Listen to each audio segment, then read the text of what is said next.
दोस्तों, जो खुद को माय लॉर्ड समझकर बलात्कारियों को जेल से रिहा करवा रहे हैं, पुलिस की मौजूदगी में पूर्व सांसद और पूर्व विधायक की हत्या करवा रहे हैं, और अगर कोई वकील उनके समर्थन में बात कर रहा है तो उनके घरों पर बम से हमले हो रहे हैं, और किसी अपराधी को अगर पकड़ भी लिया गया है तो अदालतों से फैसले नहीं बल्कि सड़क पर एनकाउंटर करके फैसले किए जा रहे हैं।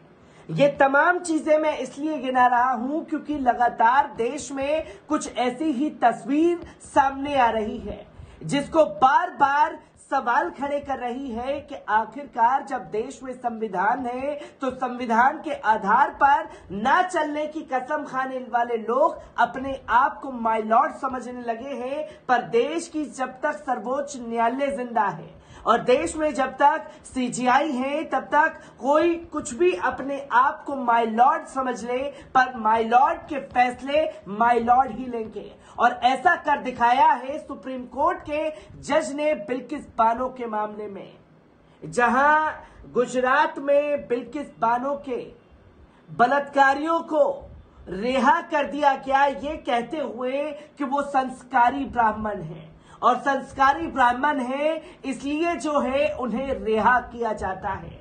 पर अब ऐसा करना गुजरात सरकार को भारी पड़ गया है और सुप्रीम कोर्ट ने जिस तरीके से फटकार लगाई है वो यकीनन काबिले तारीफ है, जो कि सुप्रीम कोर्ट को तमाम लोग सलाम करते हुए दिखाई दे रहे हैं, जहां साफ शब्दों में बोला कि आपने क्यों बलात्कारियों को छोड़ा, रिपोर्ट दीजिए। पर गुजरात सरकार रिपोर्ट नहीं दे सकते ये बहाना सुप्रीम कोर्ट में लगाती हुई दिखाई दी, तो सुप्रीम कोर्ट ने साफ तौर पर कहा कि आज बिल्किस बानो है, कल हम भी हो सकते हैं, परसों आप में कि किसी भी घर के सदस्य हो सकते हैं। तो क्या आपका ऐसा ही रवैया रहने वाला है?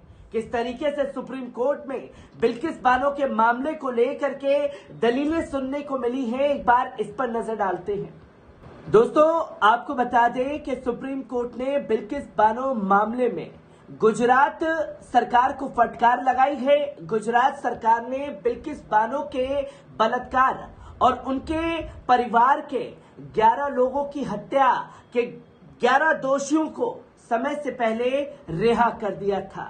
इसके खिलाफ खुद सुप्रीम कोर्ट में याचिकाएं दायर की गई, इनमें बिल्किस बानो की याचिका भी शामिल है, जिसमें मंगलवार 18 अप्रैल को इन याचिकाओं पर सुनवाई हुई। इस दौरान जस्टिस केएम जोसेफ और जस्टिस बीवी नागरत्ना की बेंच ने दोषियों की रिहाई से जुड़ी फाइलें पेश नहीं करने का गुजरात सरकार को कड़ी फटकार लगा दी। कोर्ट ने साफ शब्दों में कहा कि बार बार कहने के बावजूद गुजरात सरकार रिहाई से जुड़े डॉक्यूमेंट उनके सामने क्यों नहीं ला रही है। सुप्रीम कोर्ट की बेंच ने यह भी कहा कि अगर आपने फाइलें नहीं दिखाई तो हम इसे कोर्ट की अवमानना मानेंगे। आप रिकॉर्ड पेश करने के लिए बाध्य हैं, आप हमसे क्यों लड़ रहे हैं। कोर्ट ने कहा कि अगर सरकार ने सब कुछ कानून के हिसाब से किया है तो उसे कानून से डरने की जरूरत क्यों है। फिर शीर्ष अदालत का साफ तौर पर कहना है कि वो बस ये देखना चाहती है कि दोषियों की रिहाई में कानून का पालन किया गया है या नहीं किया गया है।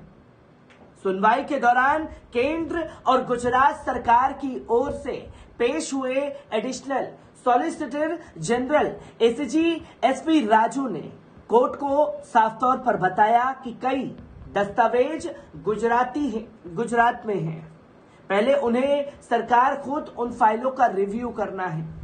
इस पर जस्टिस जोसेफ ने कहा, हमने आपको रिव्यू से कहां रोका है माय लॉर्ड, आपको हमारे सामने बस वो फाइल रिकॉर्ड देने हैं।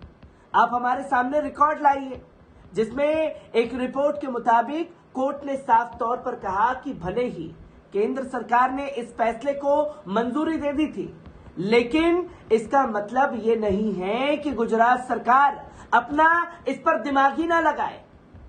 कोर्ट ने साफ तौर पर कहा कि इस तरह के अपराधों के दोषियों को छूट देने का विचार किया जाता है, तो सार्वजनिक हित के लिए सरकार को अपनी शक्ति का प्रयोग करना चाहिए था, अपने दिमाग का इस्तेमाल करना चाहिए था। बेंच में शामिल जस्टिस जोसेफ ने कहा, और ये सवाल है कि क्या सरकार ने अपना इस केस में दिमाग लगाया? किस आधार पर यह फैसला लिया गया? आज ये महिला बिल्किस है, कल आप या हम भी हो सकते हैं। अगर आप हमें फैसले के कारण नहीं दे सकते तो हम अपने निष्कर्ष निकालेंगे कैसे? खबर यह भी है कि बिल्किस बानो मामले में सरकारी फाइलों को मांगने के सुप्रीम कोर्ट के आदेश को गुजरात सरकार चुनौती दे सकती है।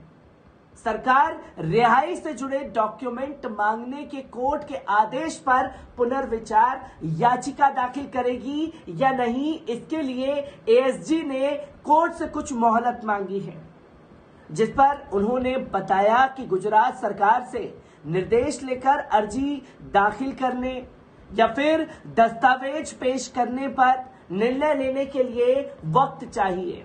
वहीं बेंच ने कहा कि जब समाज को बड़े पैमाने पर प्रभावित करने वाले ऐसे जघन्य अपराधों में छूट पर विचार किया जाता है, तब सार्वजनिक हित का ध्यान रखना चाहिए था, और आपने इसका ध्यान बिल्कुल नहीं रखा। सुनवाई के दौरान सुप्रीम कोर्ट ने गुजरात सरकार से यह भी कहा कि आप बिल्किस बानो का नाम देख करके इसे टारगेट कर रहे हैं। कल कोई और हो सकता है या हम भी हो सकते हैं। राज्य की समाज की भलाई के लिए कदम उठाना चाहिए था। क्या इस तरह के मामले में सरकार को दस्तावेज दिखाने से छूट दी जा सकती है? इससे पहले गुजरात सरकार ने एक हलफनामे में सुप्रीम कोर्ट को बताया था कि बिल्किस केस के दोषियों की समय से पहले रिहाई का फैसला केंद्र सरकार की मंजूरी के बाद हम लोगों ने लिया। यानी कि यह साफ तौर पर सिद्ध हो गया कि केंद्र सरकार ने ही आदेश दिया, जिसका पालन गुजरात सरकार ने किया। हलफनामे में दोषियों के अच्छे व्यवहार और संस्कारी ब्राह्मण जैसे शब्दों का इस्तेमाल किया गया। 14 साल की सजा पूरी होने के मद्देनजर रिहाई का यह फैसला लिया गया, और जब इन बलात्कारियों को रिहा किया गया तो तमाम लोगों ने मिठाई खिलाकर, माला पहनाकर बिल्किस बानो के दोषियों का स्वागत किया, जो कि सवालों के घेरे में खड़ा होता है, जिसको लेकर के सुप्रीम कोर्ट ने संज्ञान लिया कि अगर आप इस मामले में सही हैं तो रिपोर्ट दिखाने में आपको क्या दिक्कत हो रही है, और अगर आप रिपोर्ट नहीं दिखा रहे हैं तो किसके कहने पर यह काम किया जा रहा है, इसका संज्ञान भी सुप्रीम कोर्ट ने लिया है। और सुप्रीम कोर्ट में बिल्किस बानो के मामले से जुड़ी हर एक अपडेट आप लोगों के साथ साझा करता रहूंगा। दीजिए इजाजत, शुक्रिया।